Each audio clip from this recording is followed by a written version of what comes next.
Everyone who saw the photograph said the same thing. A young bride. A calm face. A respectable wedding portrait from 1903. Nothing strange, until someone enlarged the image. Until someone noticed her left hand. Until they realized her fingers were not resting on the bouquet. They were gripping something she was never meant to hold. And once that detail was seen, no one who studied the photograph ever slept the same again. Because the bride did not look afraid. She looked trapped. The portrait arrived wrapped in brown paper, tied with twine so old it flaked apart when touched. No return address, only a name written carefully in faded ink. Evelyn Moore. The photograph itself was mounted on thick cardboard, the edges worn soft by time. A formal wedding portrait. A white dress. Lace gloves. Hair pinned neatly. A groom seated beside her. Posture stiff. Eyes unfocused. It was the kind of image thousands of families once owned. And then there was the bride's hand. At first glance it seemed ordinary. Gloved, resting lightly against the bouquet of dried flowers she held. But something about the tension felt wrong. The fingers curled too tightly. The wrist angled unnaturally inward, as if she were hiding something. When the image was enlarged, the glove revealed its secret. A tear along the seam. And beneath it, skin marked dark, uneven, deliberate. Not a stain, not a shadow. A symbol, burned deep enough to warp the flesh. The mark did not belong to a bride. It belonged to property. Evelyn Moore had been born into respectability. That was the story preserved by her family. Raised in a proper home, educated, married young, died quietly. But records from the town of Ashwick told a different story. Evelyn had appeared suddenly at 16. No childhood baptism record. No school enrollment. No listed parents. She arrived at the Moore household as a distant relation, taken in after tragedy. No one questioned it. They never did. The wedding took place on a cold morning. No guests from Evelyn's side attended.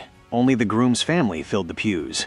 The photographer recalled later that the bride never removed her gloves, not even during the vows. When the minister asked for the rings, her hand trembled so violently that the groom had to steady it himself. He pressed his thumb directly over her wrist, over the mark. She did not pull away. She did not look at him. She stared at the floor like someone reciting lines learned under threat. After the wedding, Evelyn was never seen in town again. Letters sent to her were returned unopened. The Moore family claimed she moved away. Then they claimed she died. Then, they stopped answering questions entirely. Years later, when the old Moore house was cleared, workers found something sealed inside a wall behind the master bedroom. A small iron cuff, a ledger, and a pair of gloves, lace, yellowed, with the left seam torn deliberately wider over time, as if someone had needed the mark to breathe. The ledger listed names, dates, prices, and next to one entry, written in the same hand as the wedding announcement, branded but presentable. That was Evelyn, and the photograph was proof, not of marriage, but of transfer. By the time the portrait surfaced again, the house had long been gone, but those who studied the image noticed something else. The groom's hand, resting possessively over hers, fingers positioned exactly where a brand would be hidden, not covering it, controlling it. And when the image was enhanced further, a final detail emerged. Evelyn's eyes were not focused on the camera. They were fixed on her own hand, as if she knew that the truth was there. And someday, someone would finally look close enough to see it. The mark on Evelyn's hand was not placed in Ashwick. That much became clear once the ledger was studied closely. The ink used for most entries was local, common iron gall, cheap and uneven. But beside Evelyn's name, the writing changed. Thicker strokes, cleaner curves.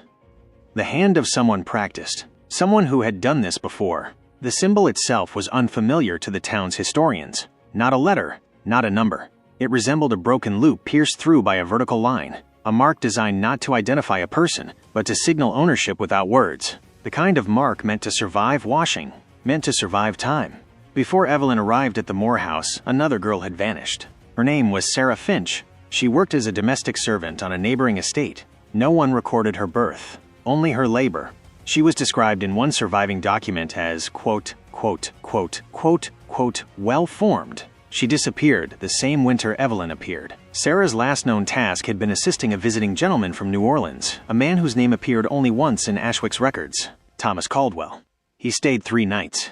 He paid in gold, and he asked about young women. Caldwell did not traffic in people openly. He specialized in something more refined. Girls who could pass. Girls who could be reshaped. The ledger found in the Moore house contained several such entries. Women relocated, renamed, reintroduced into polite society under fabricated histories. Brides. Companions. Heirs' wives, property that wore silk. Evelyn had been one of them. The brand was applied before she arrived. Records from New Orleans referenced a conditioning period. During that time, girls were taught posture, speech, etiquette, and obedience. They were trained to accept gloves without question, to avoid mirrors, to keep their hands still. Most importantly, they were taught silence, because silence, unlike chains, could be carried anywhere. At the Moore house, Evelyn's life was carefully controlled. She was educated privately, never allowed into town alone, never permitted to remove her gloves, even in summer. The servants noticed bruises on her wrists early on, not fresh, but old, layered. When one asked questions, she was dismissed the next day. The house learned quickly how to keep its secrets. The groom, Henry Moore, had known. The correspondence between his father and Caldwell made that unmistakably clear. "She will fulfill the role," one letter read. "Her past is immaterial once the vow is spoken." Henry did not marry Evelyn. He acquired her. The ceremony was simply the receipt. On the night the portrait was taken, the photographer later wrote of something that disturbed him deeply. The bride's glove tore while adjusting her bouquet, just slightly, enough for the mark to be visible. Henry reacted instantly. His grip tightened, his thumb pressed down hard. The photographer saw Evelyn flinch, not from pain, but from memory. And in that moment, he understood something he would never write aloud. This was not a wedding portrait. It was evidence. After the photograph, Evelyn was moved upstairs, into a room with locks on the outside. She was not permitted to write letters. She was not permitted visitors. When she fell ill, a doctor was summoned, sworn to secrecy, paid in advance. When she recovered, the gloves returned. Always the gloves. Years later, when Henry Moore died unexpectedly, the house was searched for valuables. What was found instead horrified those present. Hidden beneath the floorboards of the master bedroom was a small chest. Inside were gloves, dozens of them, different sizes, different ages, all torn at the same place, and beneath them, pressed flat like dried leaves, were hands. Not severed, cast, wax impressions taken of branded skin, each labeled, each catalogued. Evelyn's was the most recent. The collection ended abruptly, as if something had gone wrong, as if someone had finally refused.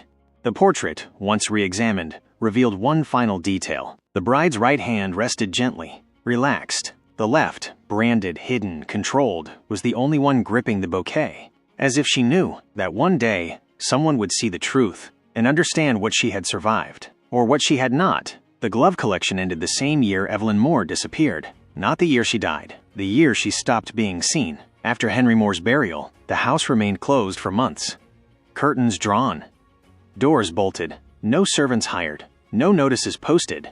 It was as if the building itself had been placed under quarantine. When the probate clerk finally entered, he noted something unusual. There were no personal effects belonging to Evelyn. No dresses, no hairpins, no letters, no jewelry, only the gloves.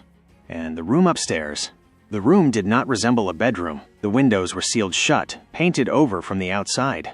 The bed frame was bolted to the floor. Along the far wall stood a narrow wardrobe with no hangers inside, only hooks. Iron hooks. Scratches covered the inside of the door, clustered at hand height. Not frantic. Repeated. Deliberate, as if someone had counted days by marking them. The doctor who had attended Evelyn's illness years earlier left a single note behind, tucked between old receipts. Patient exhibits dissociation. Avoids mirrors. Exhibits fixation on hands. Reports sensation of being held, even when alone. The final line was written darker, as if pressed harder. Do not remove the gloves. In the town records, Evelyn's death was listed simply as quote, quote, quote, quote, quote, quote, no cause, no burial location, no witnesses. The Moore family donated a stone to the cemetery, blank except for her name. No dates, just a placeholder. The truth surfaced decades later in a ledger no one thought to read closely. Not the Moore ledger, Caldwell's. Recovered from a flooded warehouse near the river in New Orleans, its pages stuck together, ink bleeding into shadows. One entry stood out. E.M. Compromised. Beneath it, a note. Subject refused compliance. Mark rejected. Removal unsuccessful. The word removal appeared several times throughout the ledger, usually followed by sales, transfers, disappearances. But next to Evelyn's name, there was nothing else. No buyer, no price, no destination, just silence. The portrait was examined again, this time with the knowledge of what had been done to her. That's when they noticed the shadow behind her chair. At first, it looked like a flaw in the print, but enhanced carefully, it resolved into a shape. A second figure, standing just out of frame. Close, too close. The outline of a woman, barehanded, her wrist turned outward. Marked. The shape did not match Evelyn's posture. It was older, worn, as if someone who had already survived what Evelyn was enduring had come back to stand with her. Local legend spoke quietly of a woman seen near the Moore house after Henry's death. A figure walking at dawn. No gloves, hands exposed, skin scarred darkly. She was never approached, never followed. Those who saw her described the same thing. She walked like she owned herself. The glove collection was destroyed, burned in the yard, but the wax casts did not melt completely. Some survived the fire, twisted, warped, still bearing the brand. They were buried beneath the oak behind the house, the same oak whose roots later cracked the foundation, the same oak struck by lightning 3 times, the same oak no one would cut down. When the portrait resurfaced in modern hands, one final detail emerged under extreme magnification.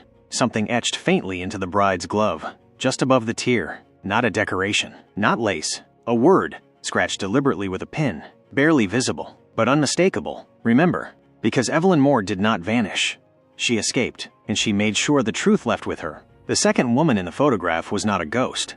She had a name. It took a forgotten church registry to uncover it, a brittle book kept behind the altar of a chapel that had burned twice and been rebuilt without explanation. Margaret Hale. Age at disappearance, unknown.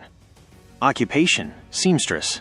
Last residence, Caldwell Estate, Louisiana. Next to her name, a single mark appeared in the margin, a small, hand-drawn symbol resembling a broken circle. The same symbol faintly visible on the underside of Evelyn Moore's torn glove. Margaret Hale had been listed as released in the Caldwell ledger. Released did not mean freed. It meant unusable. Her hands had been marked too early, too deeply. The brand had spread, darkened, altered her skin in ways the Caldwells could not control. She had survived the removal. Most did not. Margaret escaped with scars that never faded and knowledge that could not be unlearned. She disappeared north, and years later she appeared again, standing just outside the frame of a wedding photograph in a house that was already becoming a prison. Evelyn had not met Margaret by chance. The seamstress was sent deliberately. Henry Moore had requested her. The gloves Evelyn wore were custom-fitted, stitched to conceal swelling, discoloration, the faint lines beginning to crawl beneath her skin. Margaret worked silently, but silence was her weapon. She stitched messages into seams no one inspected. She brushed Evelyn's fingers and flinched, not in fear but recognition. The mark had begun. Margaret warned her without words. She showed Evelyn her own hands only once. Briefly, in the mirror, Evelyn gasped. The skin was darkened unevenly, veins raised like cords. The faint outline of the same symbol burned deep into the flesh. Margaret mouthed a single sentence. "They don't own you yet." Henry Moore knew something was wrong. Evelyn stopped wearing certain gloves. She locked her door. She refused mirrors. The doctor was called again. His notes grew shorter, more urgent, progression accelerating, compliance failing, subject becoming aware. The night Henry died was not an accident. It was not poison. It was fear. He woke screaming, clawing at his chest, claiming someone was standing at the foot of the bed. A woman without gloves, her hands glowing faintly in the dark. He died before dawn, eyes open, hands clenched, marked. Margaret was gone by morning. No footprints, no belongings, only one thing left behind. A pair of gloves. Not Evelyn's. Margaret's. Laid neatly on the vanity. Inside them, scratched with a pin, were words Evelyn would never forget. "Take your hands back." Evelyn waited months. She learned to hide the pain, to slow the spread, to pretend. When the house fell silent, when no one was watching, she began to dig. Not in the yard. In the walls. Behind the wardrobe, where previous marks had been carved, where other hands had reached out and failed. She escaped the way Margaret had. Nameless, scarred, alive. The woman seen walking at dawn years later was not a rumor. It was Evelyn, barehanded, unhidden. Her scars no longer something to conceal, but proof of survival. The portrait was left behind intentionally, a warning disguised as a keepsake, because anyone who looked closely enough would see it. The tear, the word, the woman in the shadows. And because the mark does not disappear, it waits. Evelyn Moore did not flee south. She did not cross rivers or borders or change her name in any ledger that mattered. She went somewhere worse. She went back to where the mark began. The town of Caldwell had been slowly erased long before the wedding portrait was taken. Roads stopped appearing on maps. Census records listed fewer people every decade, though no mass graves were ever found. Houses stood intact but empty, furniture untouched, meals abandoned mid-table. The Caldwells did not bury their failures. They sealed them. Beneath the estate was a structure older than the house itself, limestone corridors carved before the plantation existed, before the land had a name. Slaves had not built it. They had only expanded it, and they had paid for it with their hands. Evelyn entered through a door hidden behind the collapsed carriage house, a place Henry had forbidden her from approaching. She carried Margaret's gloves in her pocket, stiff now, leather cracked like old skin. The air below smelled of iron and damp earth. And something else. Burned flesh that never cooled. There were rooms underground designed for one purpose only. Rows of iron chairs bolted to stone. Leather restraints worn smooth by use. Shelves lined with jars, each containing something pale and curled. Hands. Some small. Some large. Some still bearing rings. Every jar was labeled, not with names, with dates. Evelyn understood then. The Caldwells did not traffic bodies. They trafficked inheritance. The mark was not ownership, it was extraction. They believed the soul passed through the hands at death. That by marking, by cutting, by preserving them, they could collect whatever strength, obedience, or memory remained. They were wrong. They collected something else. At the far end of the tunnels was a chamber that had been sealed for decades. The door was scarred deeply, clawed from the inside. Evelyn opened it anyway. Inside were no jars, no chairs, just walls covered in handprints, thousands of them, some burned into stone, some scratched, some smeared in blood so old it had turned black. And in the center of the room, a pit. The pit was not empty. Something moved inside it. Not a body, not a person. A mass of hands, fused, twisting, grasping at nothing. They moved blindly, desperately, still searching for wrists that no longer existed. This was what remained when the mark failed, when the soul resisted, when the hands refused to let go. Evelyn fell to her knees. The mark on her palm burned, not with pain, with recognition. The thing in the pit reacted. Hands surged upward, fingers scraping stone, reaching toward her as if she were a missing piece. She realized then why Margaret had survived, why Evelyn had been slower to change. They were not compatible. They were not meant to be absorbed. Evelyn did not destroy the pit. She did something worse. She sealed it. She burned the tunnels, collapsed entrances, trapped the Caldwells' legacy with itself. The estate burned for 3 days above ground. No one investigated. No one ever does when a cursed house finally eats itself. Years later, when historians questioned why the practice stopped, they blamed changing morals, new laws, progress. They never found the truth, because the truth had hands, and it was still alive. Evelyn lived long enough to see gloves fall out of fashion, to watch women show their hands freely. She never did, not because of shame, but because she could still feel them, sometimes at night, tapping, waiting. The portrait resurfaced decades later in an antique shop, still intact, still watching, still warning, because the mark was never meant to end, only to sleep. No one remembers who bought the portrait after the antique shop closed. There was no receipt, no shipping record, only a blank space in the ledger where a name should have been. But the photograph began to travel. It appeared first in a private collection in Boston. A historian purchased it after noticing an anomaly. The bride's hand looked different than it had in earlier reproductions. The mark had spread. The fingers appeared slightly longer. The shadow beneath them darker. He displayed it for 3 days. On the 4th night, he was found seated upright at his desk, eyes open, hands folded neatly in his lap. His palms were gone. No blood, no wounds. Just smooth skin, like clay, before firing. The police called it a rare medical phenomenon. They burned the photograph as evidence. It returned anyway. The next appearance was in 1938, printed in a local newspaper as part of a historical column. Readers complained the image caused nausea. Some claimed the bride's fingers moved when stared at too long.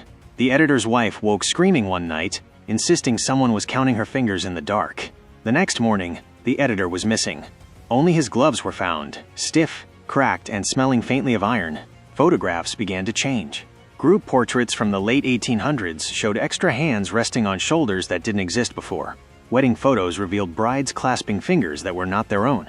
Family albums developed faint impressions along the borders, pressed, smeared, reaching. Archivists noticed a pattern. Every altered image traced back to Caldwell land. Every subject had, at some point, worn gloves they did not remove. Evelyn Moore's death certificate lists natural causes. Her belongings were destroyed. Except one thing. A letter found hidden behind a wall panel in her final home. It was never mailed. It read, "If you are reading this, then the hands have learned to travel without bodies. They no longer need bloodlines. Only witnesses." The final owner of the portrait was a restoration specialist in 1972. He attempted to clean the image, to remove the shadow around the bride's hand. As solvents touched the paper, fingerprints appeared, forming in real time, pressing outward from beneath the photograph. He dropped it. It landed face up. The bride's hand was gone. In its place was an empty wrist. And in the corner of the frame, a new hand, modern, male. Alive. That night, the specialist awoke, unable to move. Something heavy rested on his chest. Not weight. Pressure. Counting. He felt fingers sliding across his palms, measuring, aligning. Testing. When morning came, his wife found him still breathing, but his hands were folded beneath the bed. Still attached. But no longer his. They twitched when spoken to. They reached for gloves that weren't there. Today, the portrait is listed as lost, but images of it still circulate. Screenshots, scans, thumbnails. Every time it is shared, something changes. A finger bends wrong. A shadow deepens. A hand appears where it wasn't before. So if you ever see an old photograph that feels too aware, if the hands don't quite match the bodies, if you feel the urge to hide your palms, don't. They already know how many fingers you have.